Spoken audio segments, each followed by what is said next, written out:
Graça e paz, em nome do Senhor Jesus, amém? Uma boa noite para todos nós, para a igreja aqui presente e pelos amigos e irmãos que estão conosco também através da internet. Nós saudamos a todos vocês em nome do Senhor Jesus. Estamos nesse momento para ministrar um culto de louvor e adoração ao nome do Senhor Jesus.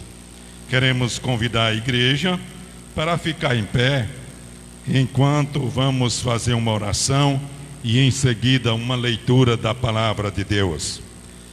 Oremos, amados. Querido Deus, Pai amado, bendito seja o teu nome. Queremos te agradecer e te louvar por mais uma oportunidade que o Senhor nos concede de estarmos, Senhor Deus, aqui nesse local, na tua presença, porque assim a tua palavra diz que o Senhor está conosco, Senhor Deus, e estará para sempre. Obrigado, Senhor, e pedimos mais uma vez, nos conduza, Senhor, neste momento de adoração, de louvor, de alimentação do pão celestial, a tua palavra, do próprio Jesus. Pedimos misericórdia e abençoa os que estão aqui e os que estão nos ouvindo, nos vendo através da mídia, da internet. Oramos por cada um de nós e que o Senhor nos conduza e nos abençoe e teu nome seja exaltado e glorificado conosco nesta noite através do que havemos de fazer. Nós oramos com louvor e gratidão no nome de Jesus, teu Filho amado, nosso Salvador. Amém. Irmãos, ainda em pé, abramos a nossa Bíblia no Salmo 46. Salmo 46. Nós vamos ler do versículo 1 ao versículo 3. Salmo de número 46.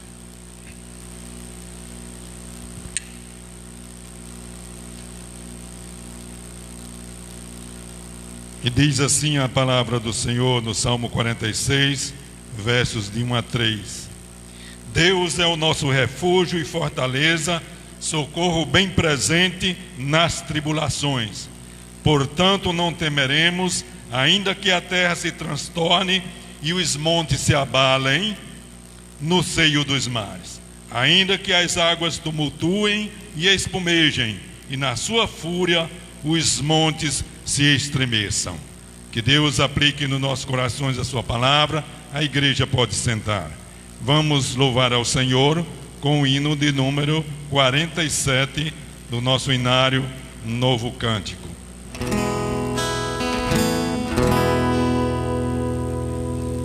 Louvamos-te, ó Deus, pelo dom de Jesus, que por nós pecadores morreu sobre a cruz. Aleluia, toda glória te rendemos, Senhor. Aleluia, tua graça imploramos, amém. Louvamos-te, ó Deus, pois nos mandas a luz, que brilhando nas trevas a Cristo conduz.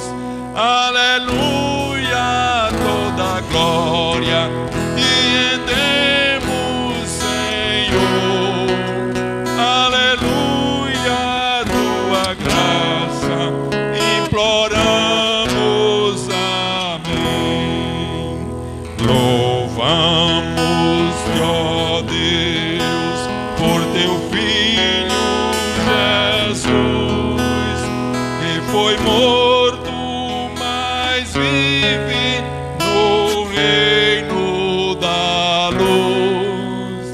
Aleluia, toda glória te rendemos, Senhor. Aleluia, tua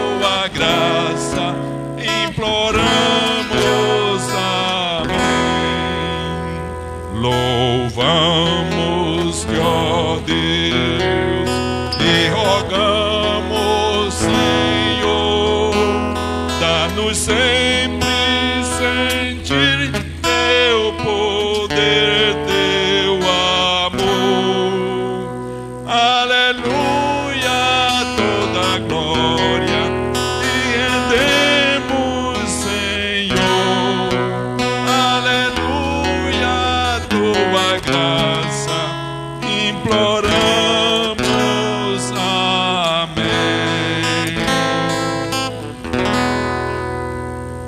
Presbítero Silvio continuará aqui na liturgia.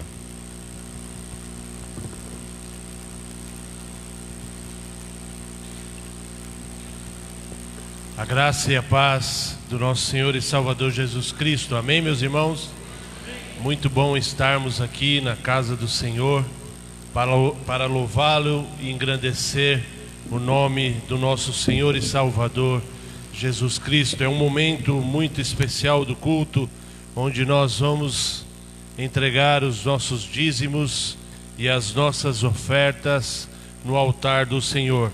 Mas a palavra de Deus diz em Malaquias 3:10, diz assim: trazei todos os dízimos à casa do tesouro, para que haja mantimento na minha casa, e provai-me nisto, diz o Senhor dos Exércitos, se eu não vos abrir as janelas do céu e não derramar sobre vós bênçãos sem medida. Que Deus possa estar abençoando a leitura dessa palavra. Gostaria de convidar o nosso irmão Miguel de novo para entoar o cântico de número 52.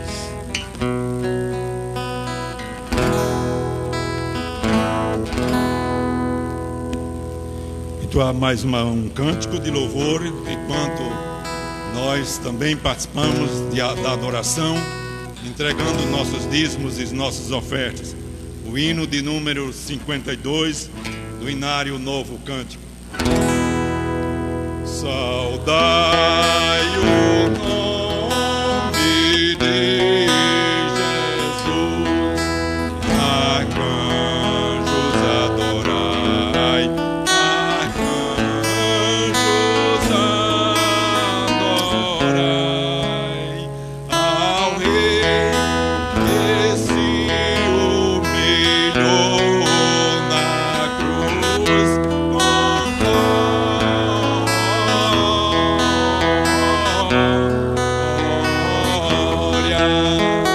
glória, glória, com glória coroai. Ó escolhida geração de Deus, o eterno Pai, de Deus, o eterno Pai, ao grande autor da salvação, com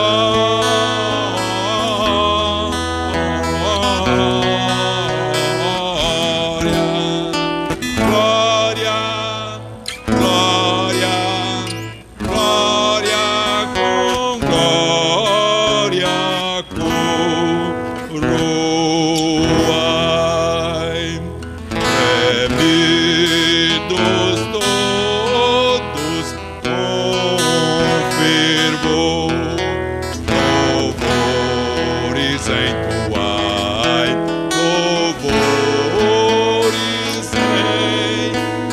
entoai, ao que da morte é vencedor, com glória,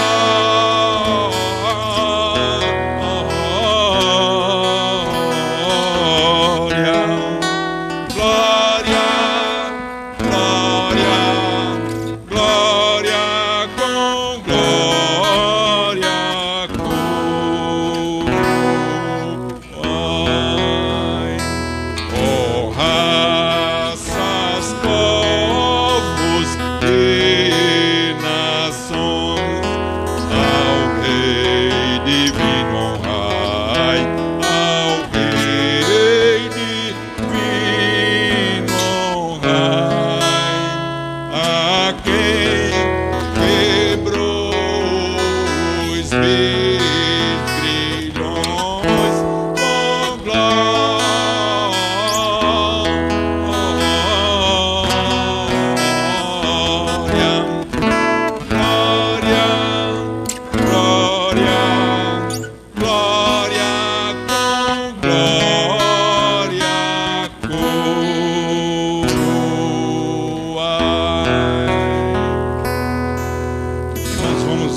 Deus agradecendo por esse momento de louvor, adoração, também pela entrega dos dízimos e as ofertas que os irmãos depositaram para o serviço da casa de Deus. Pai querido, bendito seja o teu nome.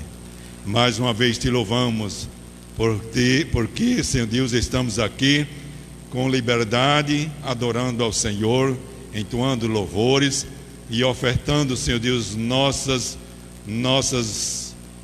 dízimos, nossas ofertas no teu altar para a consagração ao ministério, Senhor Deus, da pregação do Evangelho.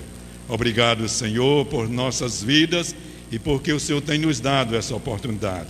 Também, Pai amado, queremos orar em favor da nossa irmã Vilma Matos, esposa da igreja do pastor Luiz Fernandes, que também, Senhor Deus, foi ministro aqui nesta comunidade, pregando a tua palavra. E nesse momento ela se encontra com alguma dificuldade de saúde.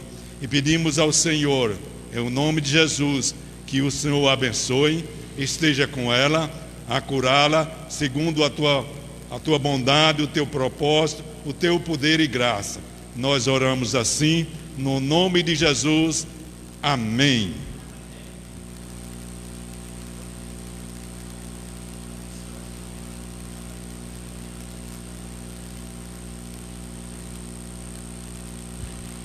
Meus irmãos, eu gostaria de saudar os nossos visitantes que estão aqui nesta noite. Me passaram aqui Rita e Ione. É isso mesmo, não? Rita e Ione, quem é?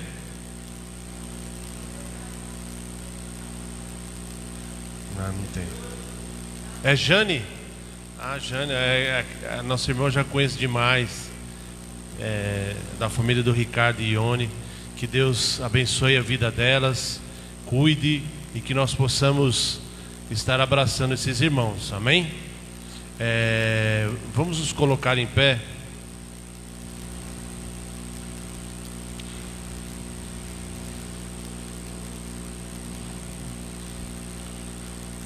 E hoje nós estamos fazendo diferente. Todas as vezes nós fazemos sentado, mas hoje nós vamos buscar ao Senhor em pé, em oração, pedindo para que Deus esteja nos abençoando, cuidando da nossa família e principalmente perdoando os nossos pecados, as nossas falhas, e com certeza Deus nos abençoará, amém? Em atitude de oração, abaixando as nossas cabeças e elevando o nosso pensamento a Deus.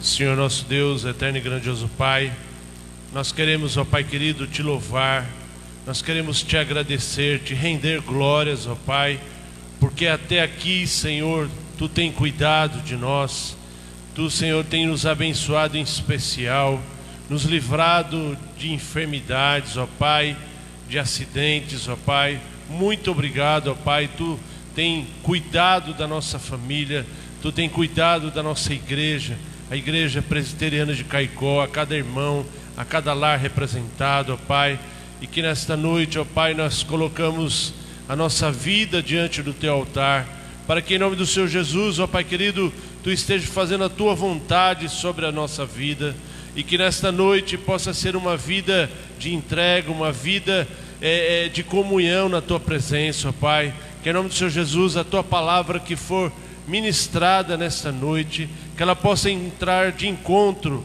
às nossas necessidades, ó Pai. Ó Pai querido, abençoe a vida do nosso pastor de Araújo, que vai trazer essa palavra usada por Ti, Senhor.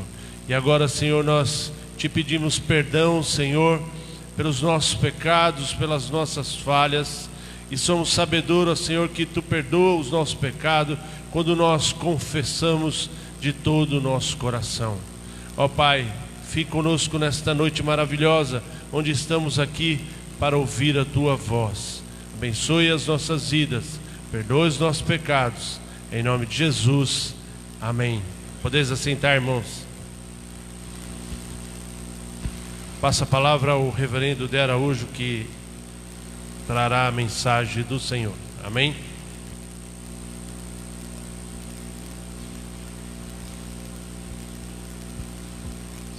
Graça e paz, queridos, no nome do Senhor Jesus. Uma alegria imensa de estarmos aqui reunidos. Você que está nos escutando, que Deus possa operar de uma forma maravilhosa no seu coração. Ficamos felizes com os visitantes. Eu acho que a Kelly já falou com vocês.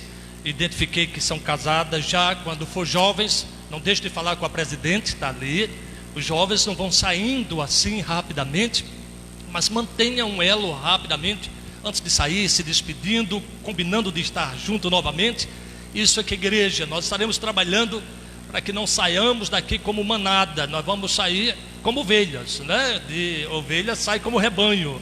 É diferente para a glória de Deus. Nós precisamos desse contato de pessoas que é insubstituível. E eu louvo a Deus por essa noite que o Senhor nos reúne neste lugar agora para ouvir sua palavra. E um domingo que lembramos uma data muito especial, 503 anos, quando houve um despertar na Europa para viver o Evangelho de uma forma genuína, onde a Bíblia era suficiente, a fé suficiente, Jesus suficiente, a glória de Deus devia ser o nosso alvo. Tudo para a glória de Deus, tudo para a glória de Deus. Meus amados, eu quero convidar você a abrir a palavra do Senhor, o seu registro na carta de Paulo aos Romanos, no capítulo 1, dos versículos do 14 ao 17. Carta de Paulo aos Romanos, do capítulo de número 1, dos seus versículos do 14 ao 17. Essa carta extraordinária, que vem mudando na história da igreja a vida de muitas pessoas e renovando aquelas que estão abatidas. Eu desafio você a ler essa carta inteira durante essa semana. Carta inteira, para que Deus faça uma obra na sua vida, assim como fez na vida de tantas pessoas. Romanos capítulo 1, versículo do número 14 ao 17. Está sendo projetado ali também. Enquanto isso, façamos mais uma oração. Eterno Deus, nós não temos nada a oferecer que não venha do Senhor. Portanto, o Espírito Santo de Deus, Espírito que ilumina as trevas do nosso coração, esteja presente nessa noite em cada vida, para que essa palavra que é viva e eficaz, poderosa mais do que qualquer coisa, possa operar em nós, renovando as esperanças, nos direcionando para uma nova vida, Senhor. Isso só é possível pelo Teu Espírito. Só o Teu Espírito é que pode transformar o coração do homem. Só o Teu Espírito. As pessoas podem até ser educadas, mas só pelo Teu Espírito serão transformadas. Só o Teu Espírito, Senhor. E nós aqui invocamos nessa noite, para que faça diferença na vida de cada um dos filhos Teus aqui reunidos neste lugar. Clamamos a Ti no nome do Senhor Jesus, para a Tua glória. Amém. O apóstolo assim diz: pois sou devedor, tanto a gregos como a bárbaros, tanto a sábios como a ignorantes. Por isso, quanto estar em mim, estou pronto a anunciar o Evangelho, também a vós outros em Roma. Pois não me envergonho do Evangelho, porque é poder de Deus para a salvação de todo aquele que crê, primeiro do judeu e também do grego, visto que a justiça de Deus se revela no Evangelho, de fé em fé, como está escrito: o justo viverá por fé. O justo viverá por fé. Queridos, nós temos observado um tipo de evangelho falsificado que tem alcançado muitas vidas, e muitos vivem por este evangelho. Um evangelho que não condiz com o evangelho da palavra de Deus. Um evangelho que enfatiza a liberalidade, a facilidade. Eu fico triste de ver alguns jovens em busca desse evangelho, em busca de sensações, buscando algo que seja fácil na sua vida. Não queira nada fácil na sua vida. A vida com Cristo não é uma vida fácil. As medalhas que o apóstolo Paulo acumulou na sua vida eram suas feridas. Ele não prometeu para nós coisas fáceis, mas quando vivemos esse evangelho genuinamente, a nossa vida é transformada.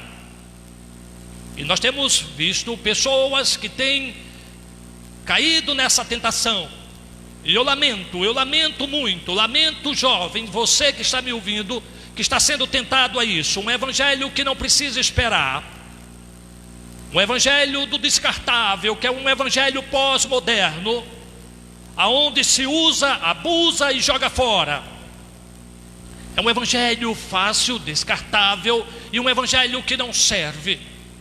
Mas nós precisamos olhar para esse evangelho genuíno que o apóstolo está descrevendo aqui. Um evangelho que tem poder de Deus para a salvação de todo aquele que exerce a fé em Cristo Jesus.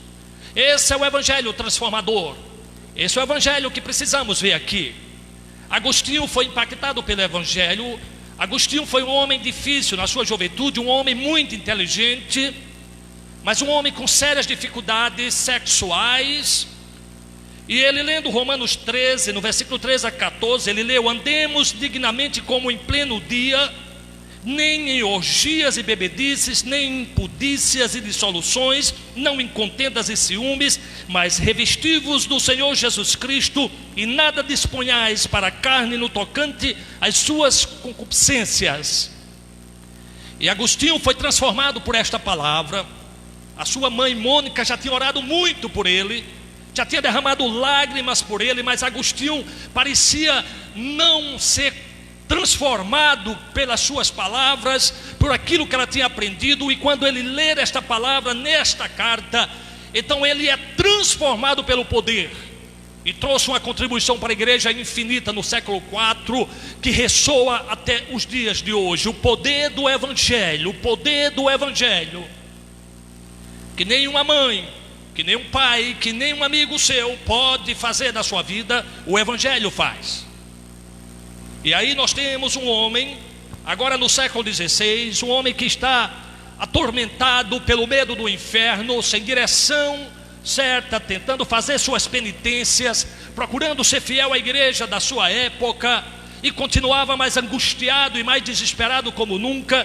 E é quando ele lê esta verdade que acabamos de ler, sobre a justiça de Deus que se revela no evangelho, de fé em fé, como está escrito: o justo viverá pela fé. E este homem imediatamente encontra a chave hermenêutica que vai destravar todo o entendimento das escrituras, e ele percebe que não é pelas penitências, pelo esforço próprio, pela própria dignidade da justiça humana, mas algo que vem de Deus, chamado justiça de Deus. Não uma justiça retributiva, mas uma justiça imputada em nós, para nos tornar reto diante do Senhor. E a sua vida é transformada. E quantas outras? John Wesley foi transformado também lendo a carta aos Romanos. E quantos outros vão sendo transformados? E eu espero que Deus opere uma transformação profunda na sua vida nessa noite. E eu quero então falar deste evangelho, e como o apóstolo Paulo se vê na obrigação de pregá-lo, e revela o poder que ele tem para transformá-lo. E eu quero que você acompanhe comigo. Já falei que eu não estou falando do evangelho da prosperidade, não estou falando do evangelho da pós-modernidade, da liberalidade, não estou falando de qualquer um desses evangelhos. Eu estou falando desse evangelho. Quando o evangelho não transforma a nossa vida, é porque não é o evangelho genuíno, é uma falsificação. Todo o tempo nós estamos diante de pessoas falsificando o verdadeiro, e apresentam para nós como verdadeiro, e passamos a viver ele como se fosse verdade, e descobrimos que nada muda na nossa vida, porque estamos vivendo o falso. Por isso temos que revisitar a Bíblia constantemente, para tirar dela o evangelho verdadeiro. Observe que o apóstolo Paulo menciona aí no versículo 14 ao 16, ele se revela, ele mostra três coisas importantes. Ele diz: eu sou devedor, eu estou pronto, eu não me envergonho. E é isso que nós vamos falar rapidamente nesse primeiro tópico, o imperativo de pregar o Evangelho. O Evangelho não, a pregação do Evangelho não é uma escolha. Ou nós pregamos o Evangelho, ou algo negativo vai acontecer. Não há neutralidade. Eu estou vendo as igrejas cada vez mais esvaziadas de jovens. Claro que eu estou falando de igrejas que estão ali para viver o Evangelho.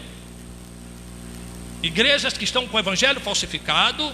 Tem muitos jovens lá porque estão buscando facilidade. Mas os irmãos que estão buscando o Evangelho verdadeiro, mas não têm obedecido o imperativo do Senhor Jesus, estão sofrendo agora uma consequência diferente daqueles que estão vivendo o Evangelho falsificado. A escassez.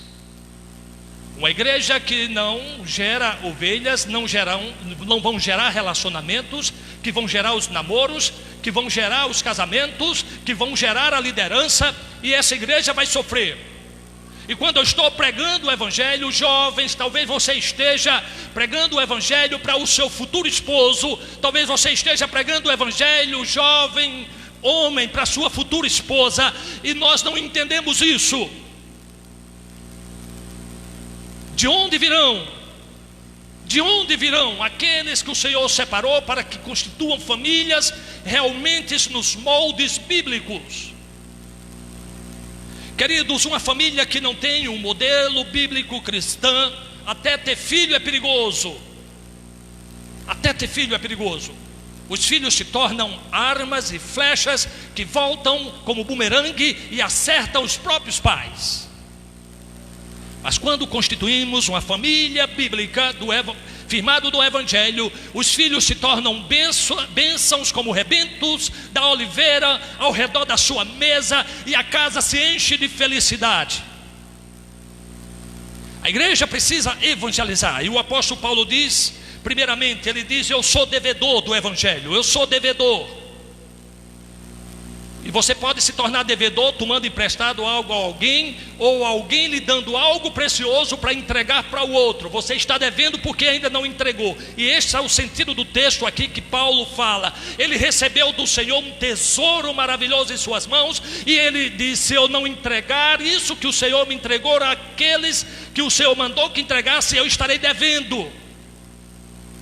Devendo. Ele disse: eu sou um devedor e eu preciso pregar o Evangelho. Eu preciso entregar essas boas novas de transformação às pessoas que precisam ser alcançadas, e muitos estão aprisionadas, estão confusas, estão precisando de libertação no Senhor. As suas vidas estão emperradas, e esse Evangelho ainda não chegou lá, porque eu estou sonegando. O Evangelho está nas minhas mãos e eu não estou entregando esse Evangelho. Isso é sonegação, queridos. E o apóstolo Paulo reconhece e diz: eu sou o devedor, e eu preciso entregar este Evangelho da salvação, que tem poder para transformar uma vida.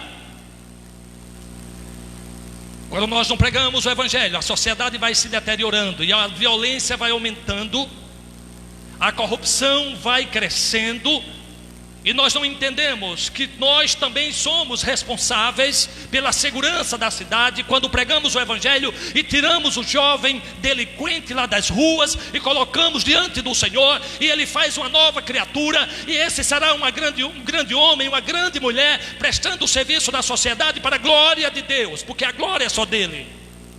Para a glória de Deus. É para a glória de Deus. Quando nós estamos pregando o Evangelho da transformação, nós estamos gerando as pessoas que vai fazer parte dessa sociedade aonde estamos inseridos, e nós não estamos pensando nisso. Nós não estamos pensando nisso, e nós estamos deixando que as coisas aconteçam. E ele disse: eu sou um devedor, mas ele disse ainda: eu estou pronto. Versículo 15: eu estou pronto, por isso quanto está em mim, estou pronto a anunciar o Evangelho também a vós outros em Roma. Eu estou pronto, prontidão.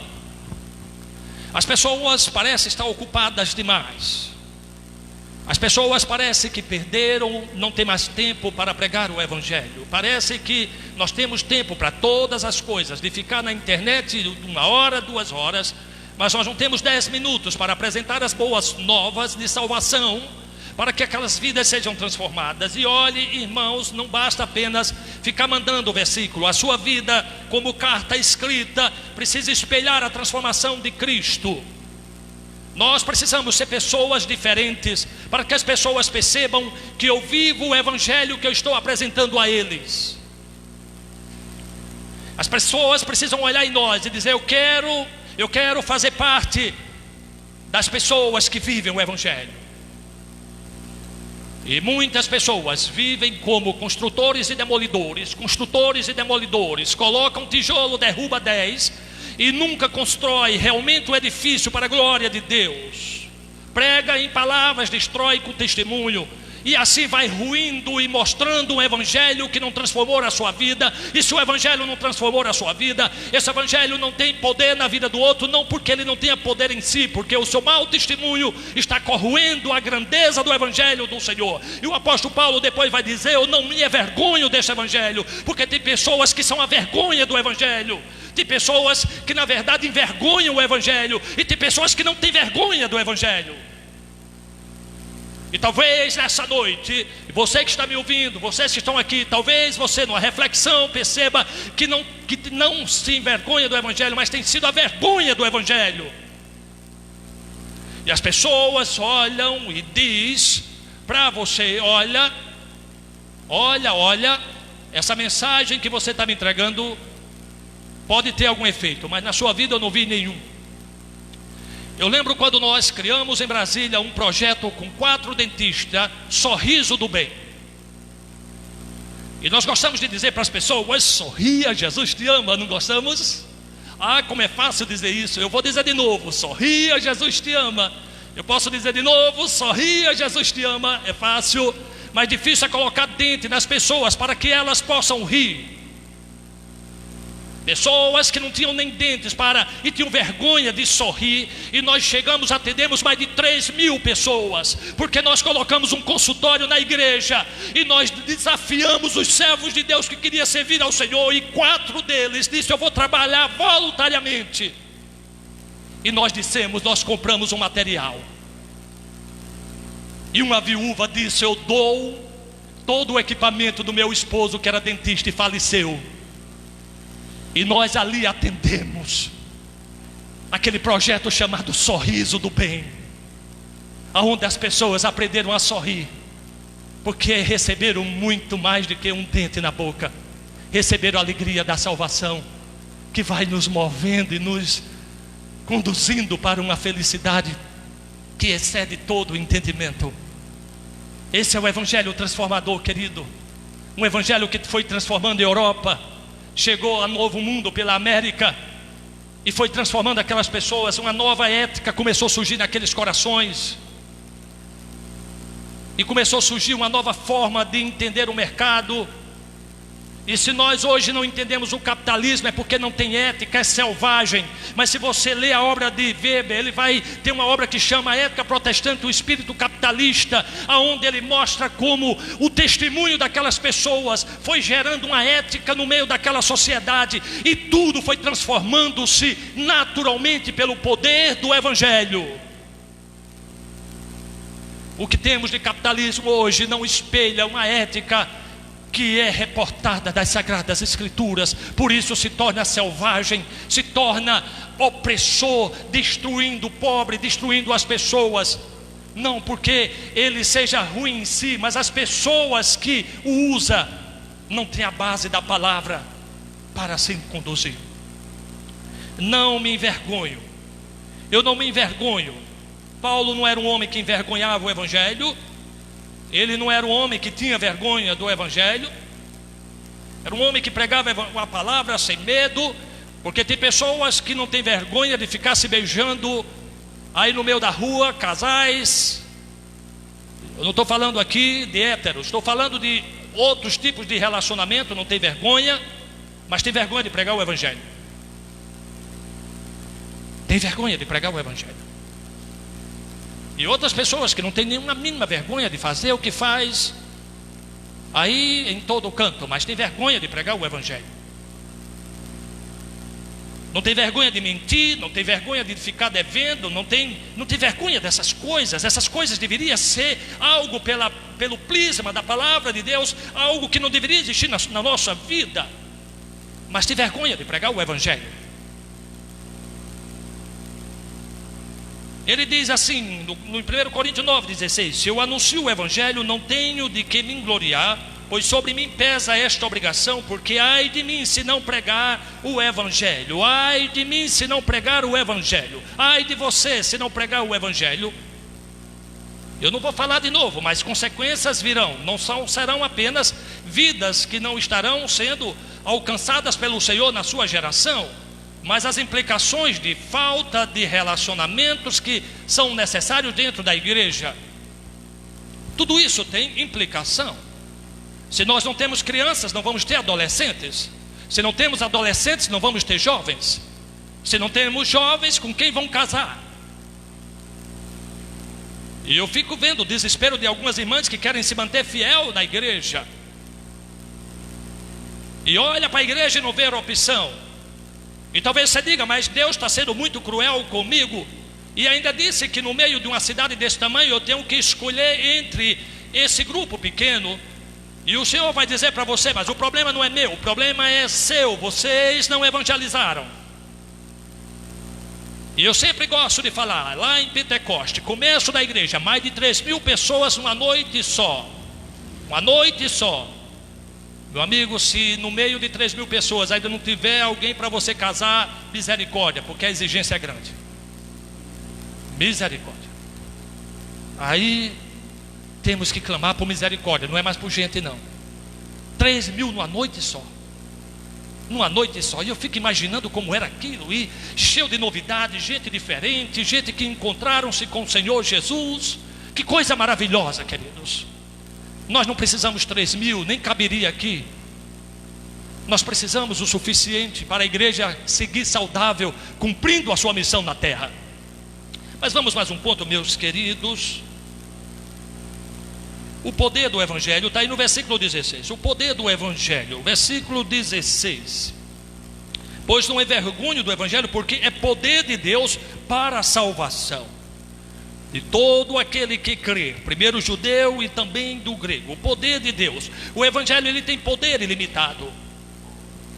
Não há limite no poder de Deus. Pense numa pessoa difícil, que você imagina, esse nunca vai ter um encontro com Jesus. O Senhor tem poder para moldá-lo, queridos. O Deus onipotente, não haverá limitação de poder. Apenas pregue o Evangelho, apenas pregue o Evangelho, e Ele tem o poder por si mesmo para transformar uma vida para a salvação.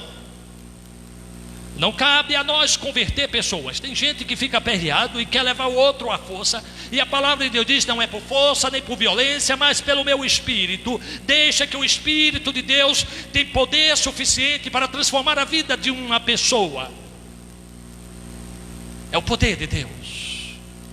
É o dínamos, no grego, é o dínamos.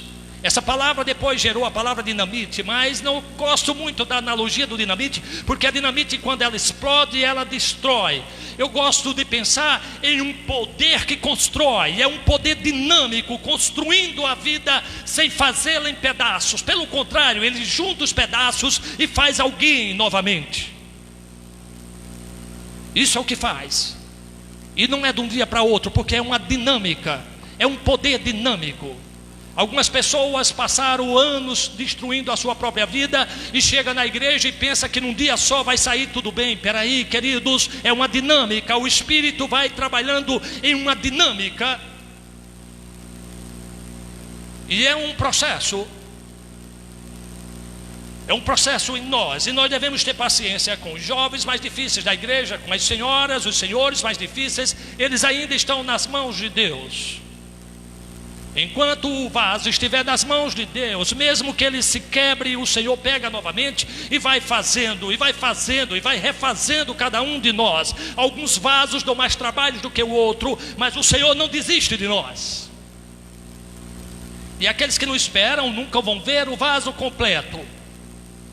Eu gostava de dizer para as irmãs que tinham dificuldade com os esposos. Eu dizia: minha irmã, fazer um homem de verdade demora, minha irmã.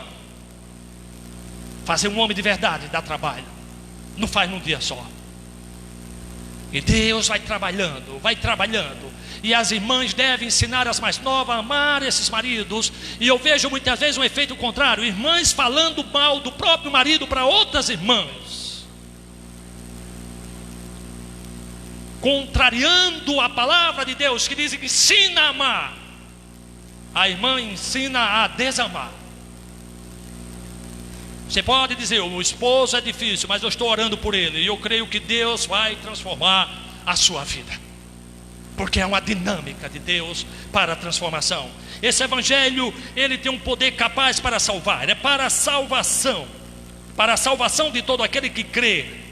O poder do evangelho não é para destruição, mas para salvação. É difícil pensar em salvação hoje, nós não conseguimos entender bem essa palavra. Mas imagine você que está condenado, e agora você é salvo da condenação, e Deus está trabalhando. E esse evangelho tem poder, primeiramente, de te livrar da condenação do pecado. Quando você é regenerado, Deus te livra da condenação do pecado. E depois, agora, Deus te livra do poder do pecado, é a santificação. E depois Deus te livra da presença do pecado, é a glorificação. Essa é a glorificação. Agora lembra, CPP. Primeiro livra da condenação do pecado. Ele livra da presença, do poder do pecado. E depois ele livra da presença do pecado. Quando nós estivermos na glória, não haverá mais presença do pecado em nossas vidas. Mas ainda nós estamos no processo de santificação. Nós apenas estamos livres do poder do pecado, e podemos ainda pecar. Ele tem o poder. E muitos buscam salvação em obras, em penitências, em promessas ou qualquer coisa. Mas o texto diz: é o Senhor, é o poder de Deus que nos salva. Não são essas coisas. Olha, entendem o exemplo de Lutero. Lutero era um homem que fazia muitas penitências. E ele ficava lá dentro da sua cela monástica, e ele então fazia penitências, e ele orava, ele jejuava, ele fazia todas as indulgências que eram exigidas. E quanto mais ele sentia o peso do pecado que lhe assediava, e ele entrava em desespero, e ele brigava com demônios, e ele ficou desesperado. Então, quando ele escreveu Castelo Forte, nós vamos cantar daqui a pouco, o hino que tem 503 anos, nós vamos cantar Castelo Forte. E ele diz que nesse telhado, ainda que exista 1000 demônios, eu serei vitorioso em Cristo Jesus. E você não tem mais medo do diabo, porque sabe que Deus te salvou. E esse evangelho é poderoso para te manter salvo, para a glória de Deus. E você para de ter medo. Você para de ter medo das coisas. E esse pecado que ele de fato tem poder para a condenação. Ezequiel 18:20: a alma que pecar, essa morrerá.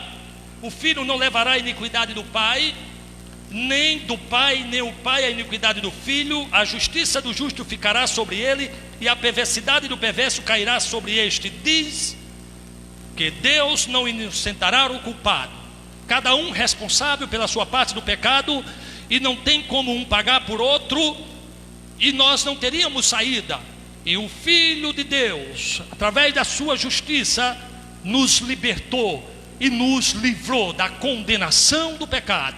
E agora eu posso seguir em frente, crescendo na igreja, na santificação, aguardando a glorificação dos nossos corpos nos céus. É isso que essa palavra diz. E aí termina, meus queridos, já na eficácia do Evangelho, dessa eficácia do Evangelho, que fala que a justiça de Deus. Eu quero terminar com esta parte. Visto que a justiça de Deus se revela no Evangelho de fé em fé. Lutero imaginava, e a igreja da sua época ensinava, que a justiça de Deus significava aqui que todos nós teríamos que fazer alguma coisa para, diante da justiça retributiva de Deus, uma vez julgado, nós pudéssemos ser absolvidos. Era o entendimento de justiça retributiva de Deus. Receberíamos uma retribuição conforme as obras que praticamos. E aí a igreja criou vários mecanismos para que você pudesse praticar essas obras, e você precisava cumprir as suas indulgências e assim por diante. E depois que ele leu esse texto, ele entendeu que a justiça de Deus, que significa retidão, é que Deus imputa em nós, Deus coloca a sua retidão em nós, e agora nós podemos crer e ser salvos do pecado, não pela nossa justiça, pelas nossas obras, mas pelas obras do Filho de Deus, através da sua retidão, que é a justiça plena de Deus. E tudo mudou. Não era o que Lutero poderia fazer, era o que Jesus fez por Lutero, e a sua vida foi transformada. E há 503 anos esse pensamento nos move e nos livra de um peso, não que nos isenta de fazer as coisas boas, porque nós não fomos salvos pelas obras, mas nós fomos salvos para as boas obras. E boas obras, biblicamente, não é tudo que fazemos que achamos que é bem, mas aquelas que Deus de antemão preparou para que andássemos nela. Veja, querido, é diferente. Tudo que é considerado por Deus de boa obra é algo que Ele já preparou para que eu faça, não aquilo que eu quero fazer. E nesse tempo aí, queridos, que estamos vivendo aí de pleito, muita gente está fazendo coisas, mas nem tudo será visto como boas obras. Muitas vezes é o próprio interesse que move o coração. Boas obras é algo que fazemos que Deus de antemão preparou para que andássemos nela. E assim, queridos, vimos por último a eficácia deste evangelho, que tem poder para transformar a nossa vida. E se você entendeu essa mensagem, você hoje poderá sair daqui pensando: se você não se envergonha do evangelho, se você é a vergonha do evangelho, ou você tem envergonhado o evangelho. São três coisas que nós nos encaixamos depois de uma mensagem dessa: ou nós temos envergonhado o evangelho, ou temos sido a vergonha do evangelho, ou nós não envergonhamos, nós não temos vergonha do evangelho.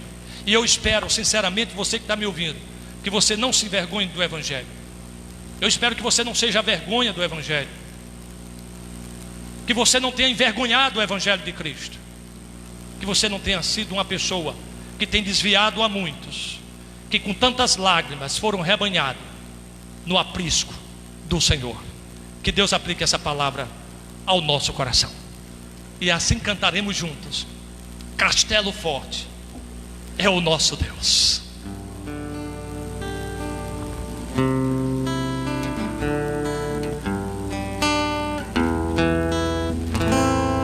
É o número 155 do Inário Novo Cântico, Castelo Forte.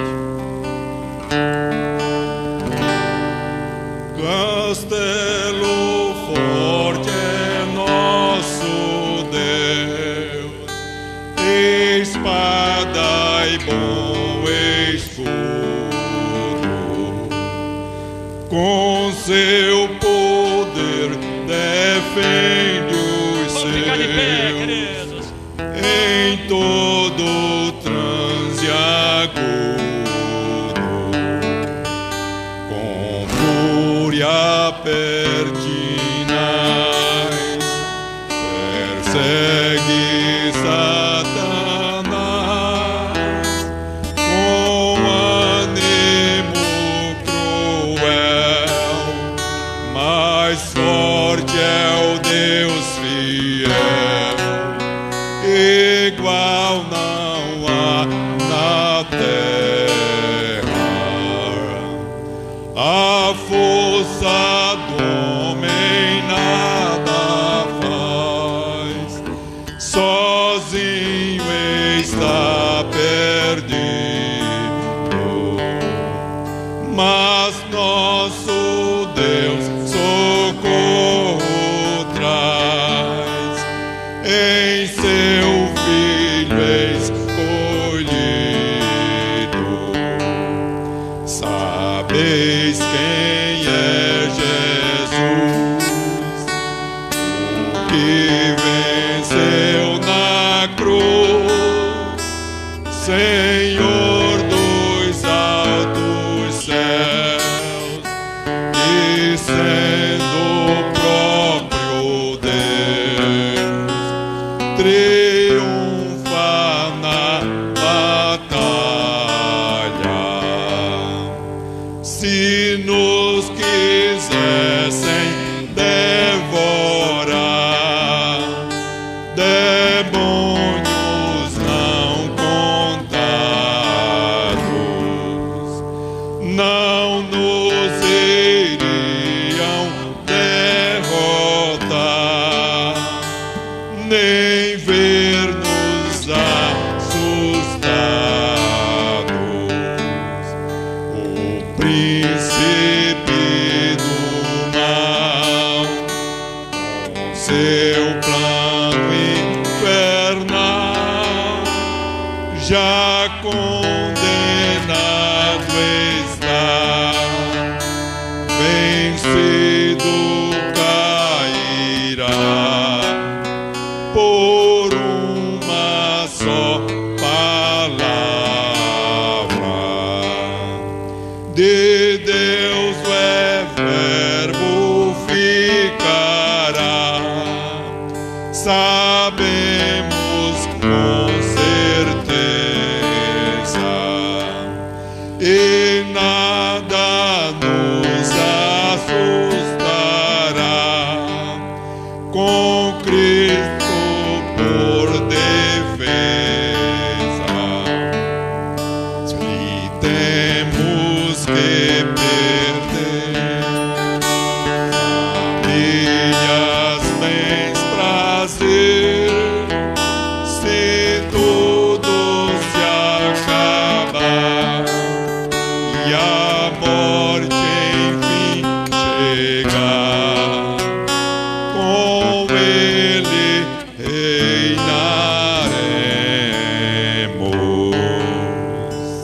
Amém. Amém, queridos, podeis sentar.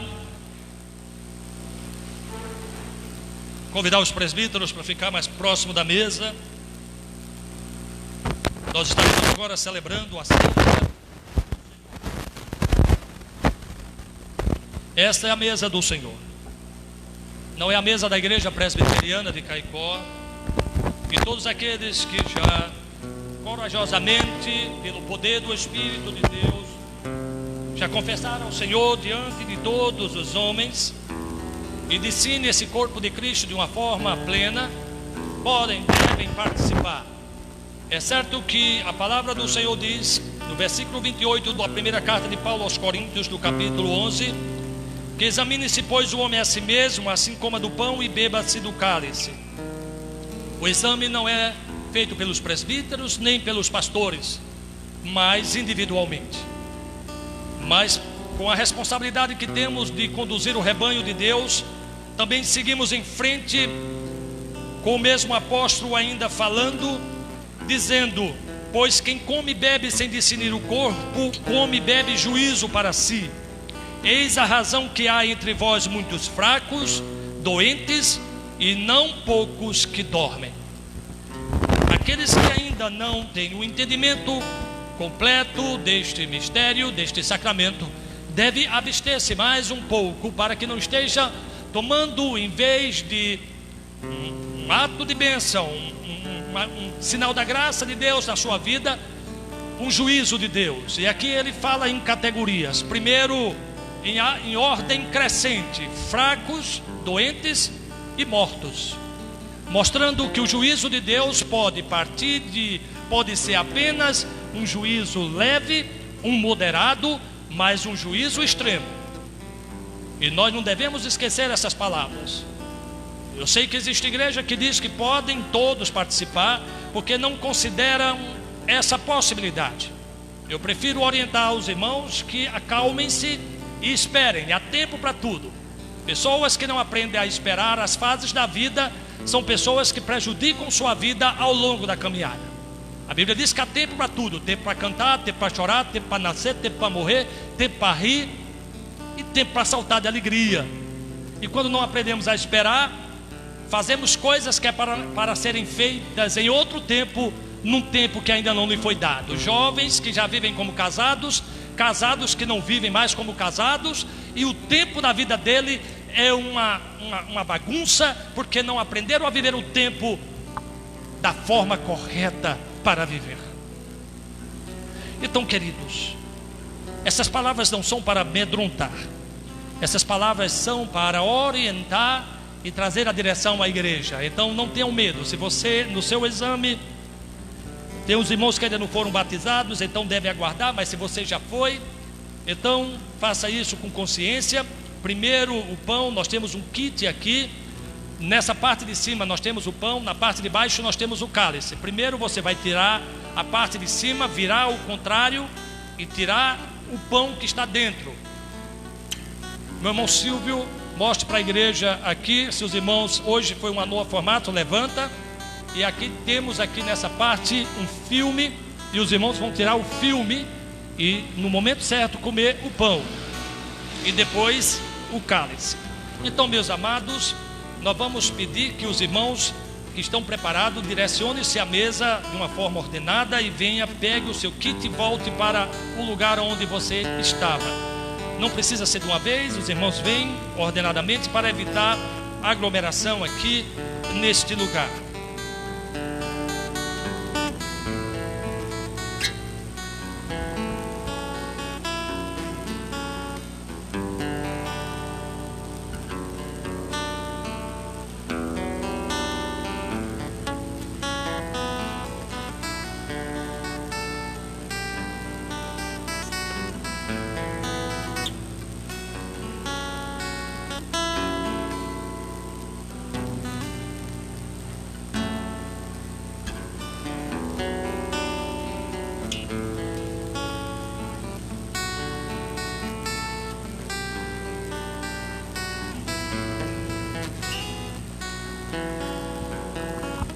Os irmãos da mesma família, não tem problema de levar também. Os irmãos aguardem a consagração dos elementos. Elementos esses que são do uso ordinário da mesa de todos os povos. Depois da consagração, são elementos consagrados para este fim. Por isso devem ser consumidos aqui na igreja totalmente, onde a presença espiritual do Senhor Jesus nos transmite graça e nos alimenta para nos fortalecer. Os irmãos só prepararam esses elementos. Nós vamos precisar trazer os elementos, porque a igreja precisa, de forma unânime, participar. Queridos, os diáconos, por favor, tem vinho ainda lá? Por favor, tragam os pães. Quantas pessoas estão faltando da igreja? Levante a mão. Contem aí os diáconos, por favor. Ainda tem o presbítero Miguel aqui.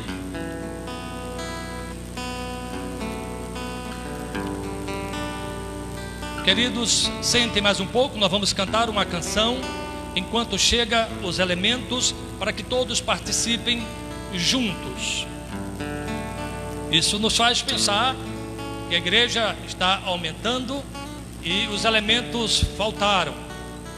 E eu fico lembrando naquele dia que Jesus preparou aquela ceia e era uma multidão para alimentar, só tinha 5 pães e 3 peixes, e aconteceu um milagre. Então, que este milagre aconteça aqui na nossa vida, nos alimentando plenamente pela sua presença. E aproveito, tem um cântico para entoarmos. Arlete, você tem um cântico, Arlete? Miguel tem um cântico para entoarmos aqui. O irmão Isaac está aí. Vamos, Isaac, toca qualquer um, só é tocar. Nós vamos cantar mais uma canção, Pureza no Sangue. Nós vamos ter outro cântico ainda durante Pureza no Sangue. Você lembra onde está? Seja bendito o Cordeiro. Algum irmão pode localizar para nós? Seja bendito o Cordeiro.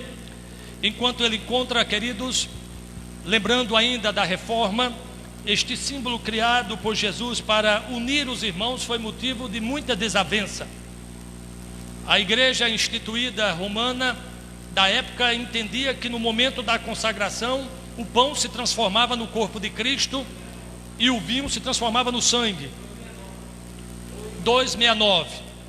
Lutero depois entendeu que, na verdade, havia uma consubstanciação. O pão continuava sendo pão e o cálice continuava sendo cálice, mas a parte do corpo de Jesus e do sangue estava ali em substância. E só o reformador Calvino, nós tivemos o Zwinglio também dizendo que era apenas um memorial, mas foi Calvino que teologicamente definiu a presença espiritual de Jesus nesses elementos. Jesus está de fato presente, mas espiritualmente nos elementos consagrados. Vamos cantar Seja Bendito o Cordeiro.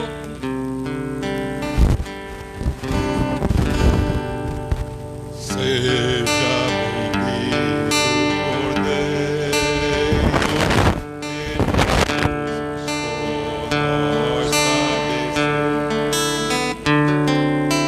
Seja bendito seu sangue, que por nós pecadores verteu. Eis que no sangue lavado e tendo puro coração, os pecadores remidos por Jesus têm com Deus comunhão. Algo mais que a neve, algo mais que a neve, sim, neste sangue lavado, mais alvo que a neve eu estou. Quão espinhosa a coroa que Quem não pegou Jesus ainda pode vir. por nós suportou. Oh, quão profundas as chagas que nos provam o quanto Ele amou. Eis nessas chagas pureza para o maior pecador, a quem mais alvo que a neve o teu sangue transforma, Senhor. Algo mais que a neve, algo mais que a neve, sim, neste sangue lavado, mais alvo que a neve eu estou. Se as faltas nós confessarmos e seguirmos na tua luz,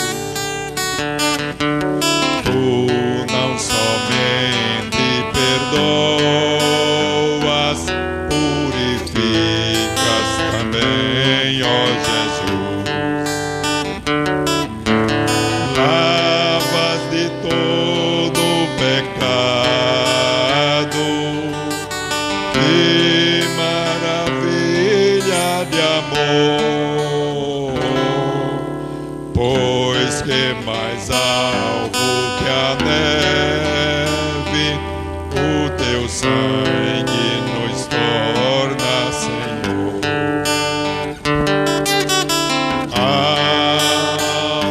Mais que a neve, mais que a neve, sim, neste sangue lavado, mais alvo que a neve eu estou. Amém, queridos. Convidar os presbíteros então mais uma vez com os seus elementos nas mãos. Senhor Jesus, na noite que foi traído, celebrou a sua última Páscoa, e foi a última Páscoa. A partir daquele momento, do sangue da nova aliança, tornou-se agora a ceia do Senhor. E o apóstolo Paulo então recebeu do próprio Senhor, e ele escreveu no capítulo 11, no versículo 23: porque eu recebi do Senhor o que também vos entreguei, que o Senhor Jesus, na noite que foi traído, tomou o pão, e tendo dado graças, o partiu e disse: isto é o meu corpo que é dado por vós, fazei isto em memória de mim. Por semelhante modo, depois de haver ceado, tomou também o cálice, dizendo: este cálice é a nova aliança no meu sangue. Fazei isto todas as vezes que o beberdes em memória de mim. Porque todas as vezes que comerdes este pão e beberdes o cálice, anunciais a morte do Senhor até que Ele venha. Somos uma trombeta de Deus anunciando ao mundo a morte do Senhor. Nós vamos à consagração. Sustente os elementos em suas mãos, Pai. Esses elementos que são do uso cotidiano do teu povo e faz parte das suas mesas, Senhor. Neste momento eu os consagro para que se torne de uso exclusivo deste momento, onde a tua presença espiritual se faz neles, transmitindo graça para todos aqueles que sinceramente tomarem, recebendo o benefício de Cristo, recebendo os benefícios para fortalecer as suas vidas. Assim eu oro, no nome do Senhor Jesus, seu Filho amado. Amém. Queridos, vamos ficar de pé então. E primeiro o pão, os irmãos podem já tirar o pão. E o Senhor diz que na noite que ele foi traído, tomou o pão em suas mãos, e ele, dando graças, o partiu e deu aos seus discípulos, dizendo: isto é o meu corpo que é dado por vós. É dado, ninguém comprou, ele é dado por vós, comei dele todos.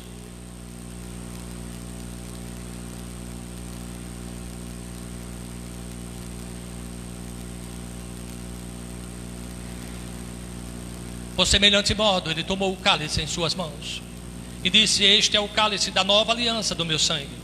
E todas as vezes que comerdes este pão e beberdes este cálice, anunciarás a morte do Senhor até que ele venha. Maranata, vem Senhor Jesus. Bebei dele todos. Os demais irmãos que não participaram, fiquem de pé para receber a bênção do Senhor. Que a graça bendita do nosso Senhor e Salvador Jesus Cristo, o amor de Deus, o nosso eterno Pai, e que as doces consolações do Espírito Santo de Deus repouse sobre a sua vida nesta hora, e sobre todo o teu povo que encontram-se dispersos por toda a face da terra, não só hoje, mas para todo sempre. Amém. Sente só um pouquinho, queridos, nós vamos ver um vídeo. Você recebeu na entrada um marcador de Bíblia para você ler o livro de Romanos. Vai lendo o livro de Romanos e vai marcando. A meta é ler o livro inteiro ainda essa semana. Eu li rapidinho, numa sentada, dá para ler de uma vez. Mas se você quiser porções menores durante a semana, nele tem as solas, as somente do latim. E você vai aprender com essa canção o que isso significa, cantada por um professor meu. Foi meu professor, tenho muito orgulho que ele tenha sido meu professor, um homem de Deus, Carlinhos Veiga, acompanhado pelo irmão que toca muito bem a viola caipira, e ele vai cantar para nós. Lá em Brasília, nós tivemos um momento muito especial, ele cantando canções que alegram a vida. Vamos ouvir.